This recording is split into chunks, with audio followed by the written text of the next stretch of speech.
Hey guys, it's Mitch. How's it going? We're back with more Malibu with their Ultraverse line in Ultraforce #1. So just before we get into it, if you enjoyed the channel, if you feel like you might want to help out a little bit, go subscribe to my Patreon. Links are in the description, gives you early access to everything I do, helps out the channel, helps to buy new comics. So this feels like this is Malibu's big deal comic.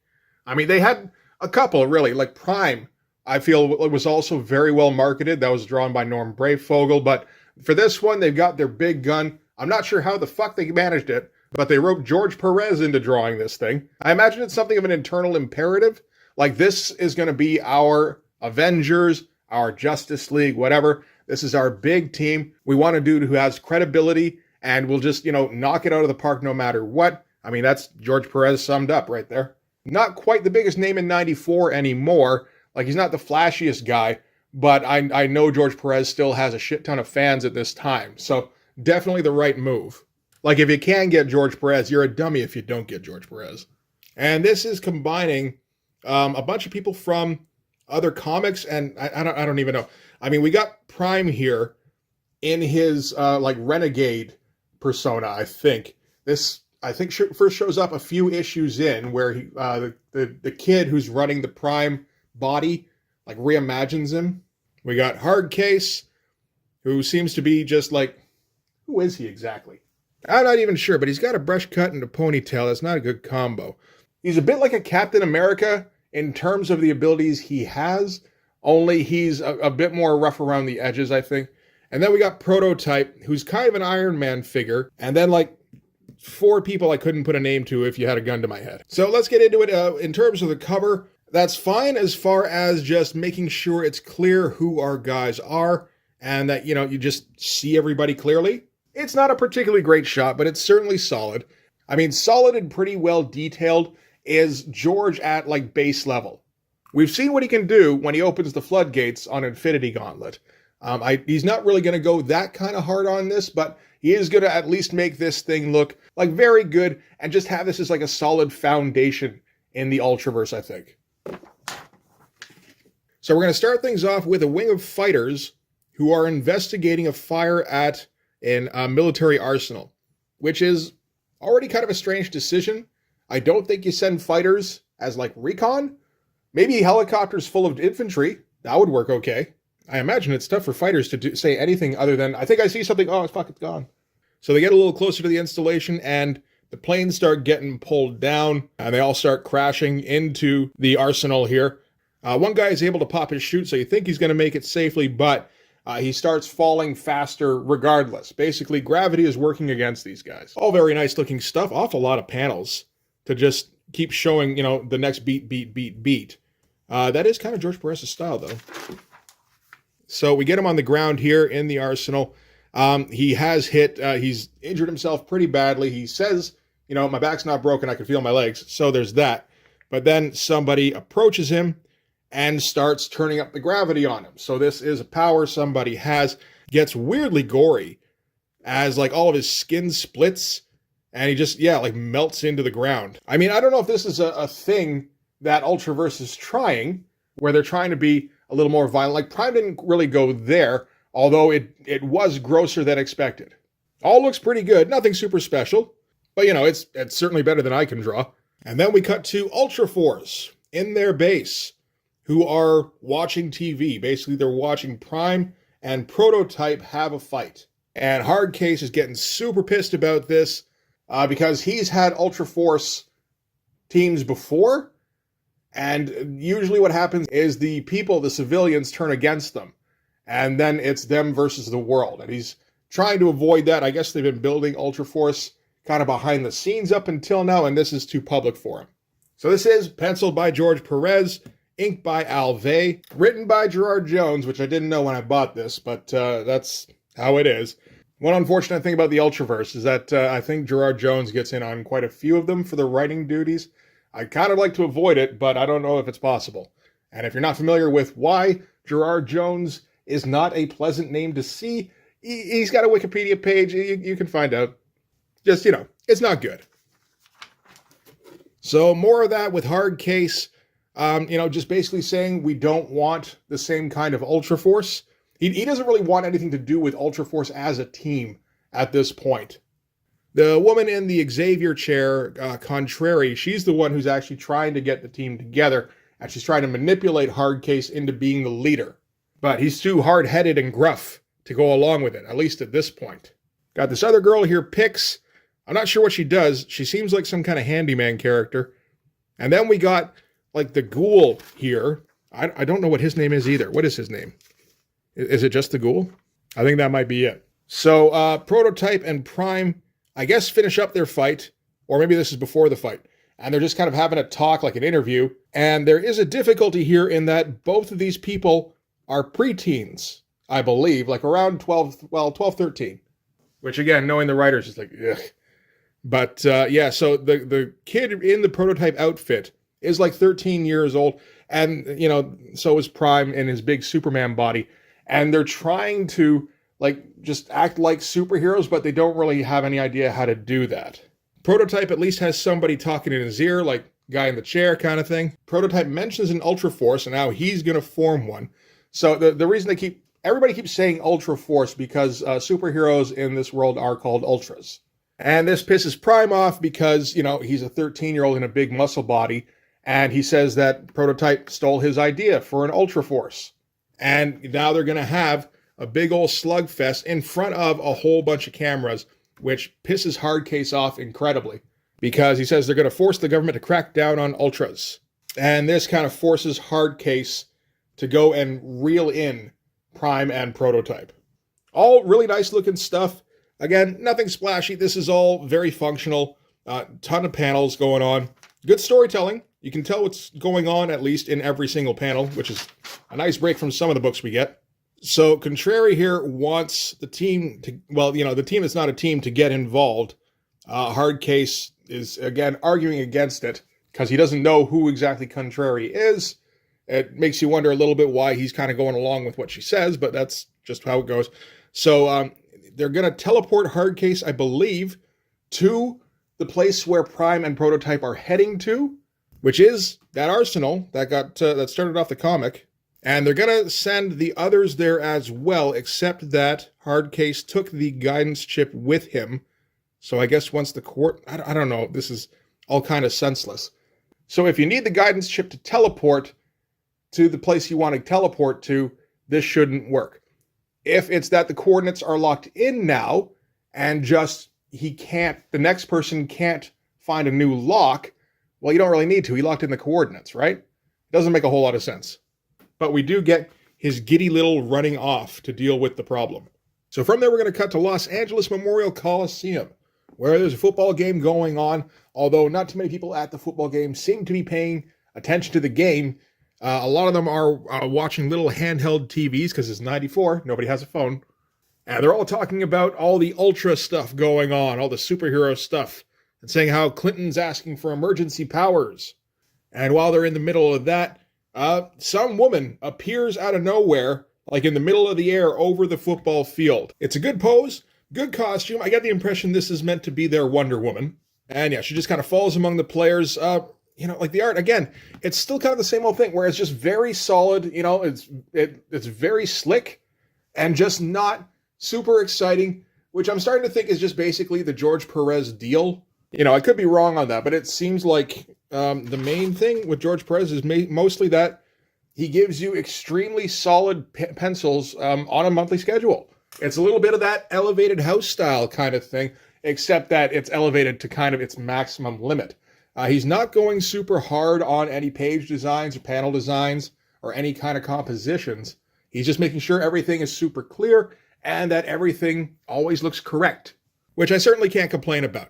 Anyway, the woman falls down onto the field, doesn't take any damage, sees all the football players running at her, so starts, you know, knocking them out of her way. Somebody throws the football, and she sees it coming and blasts it out of the air. And the ref calls her for an illegal motion. Can't be doing that. That's got to be at least 5 yards. So, having a couple of fallen football players around her and a few more of their teammates kind of coming down on her, she kind of exhorts the cheerleaders to stand by her side and stand up to these men. Yeah, this is totally a Wonder Woman thing. The police come running up, as you would expect. She blasts them back, just yelling that this war makes no sense. Where are my sisters? So she's teleported here from wherever her world is most likely, probably something like very Amazonian. And she's completely confused, doesn't know where she is or why she's here. Just goes leaping out of the stadium. Figures that at least, as long as she's left the arena, she's left all the craziness, except that she managed to land right in the middle of a highway with all the traffic speeding around her. So meanwhile, Pix is repairing the computer system, I believe, while Ghoul doesn't really seem to be helping her very much. He just seems to be hanging around and bugging her. She doesn't like the way he's looking at her, so she apparently changes her appearance to be more of like a hag kind of look.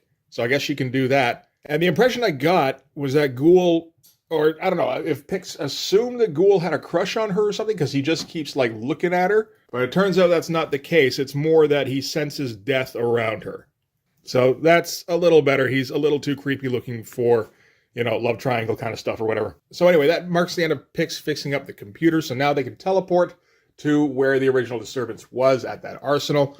So they're going to do that, but they're also going to bring along that woman that manifested at the football game, which apparently her name is Topaz.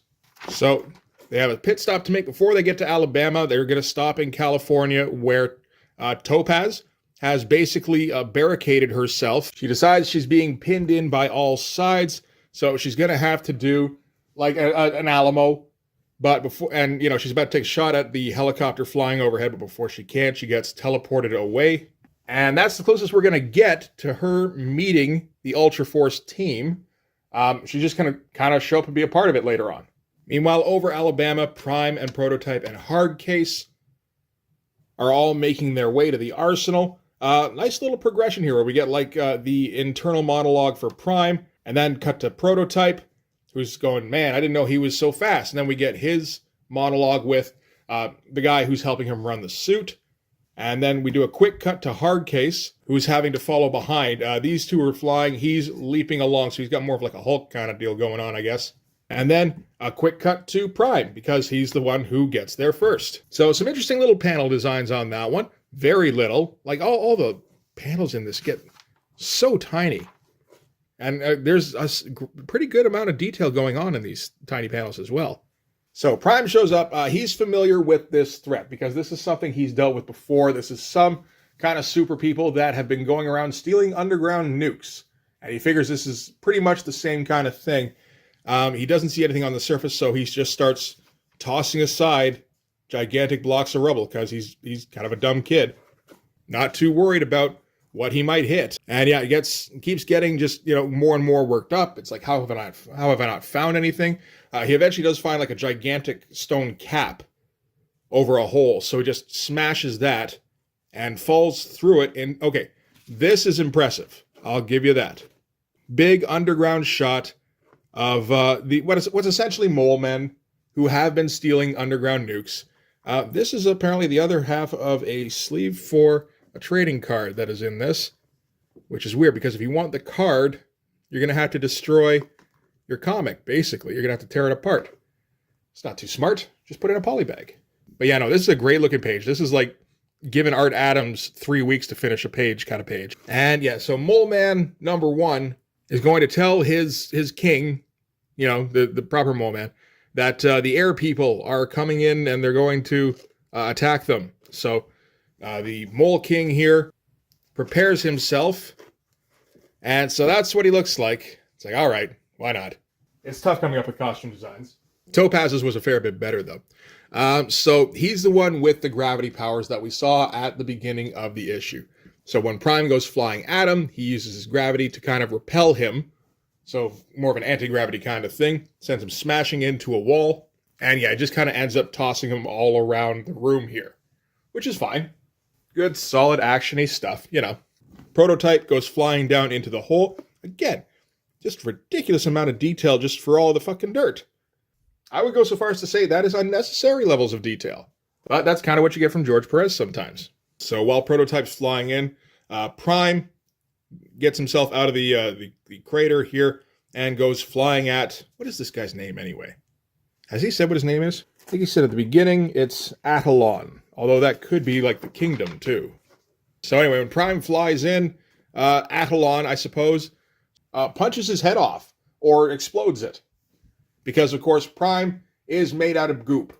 Not the most dynamic shot or anything, but it certainly gets it across. And that's the point when Prototype shows up, and he's going to use his energy blast, which Adelon also affects with his gravity, which is like, okay, I guess that kind of works, but like, we're talking like black hole levels of gravity, if that's what you're doing. So anyway, dissipates the energy and starts crushing Prototype inside of his suit. Now, this is all great looking stuff. High levels of detail.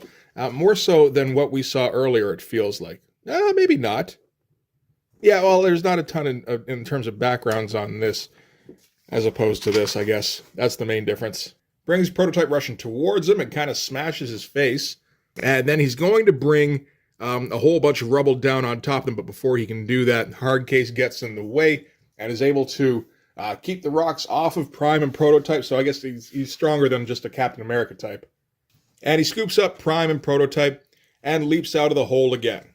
And he's yelling the whole time, saying how he won't do this again, which I think means I won't lead a team again. Yeah, there's that card. Is that a Joe Jusko? Kind of looks like it. So anyway, Hardcase gets them topside. He pulls the helmet off of Prototype, and that's when he realizes Prototype is just a kid. He yells at Prime's headless body.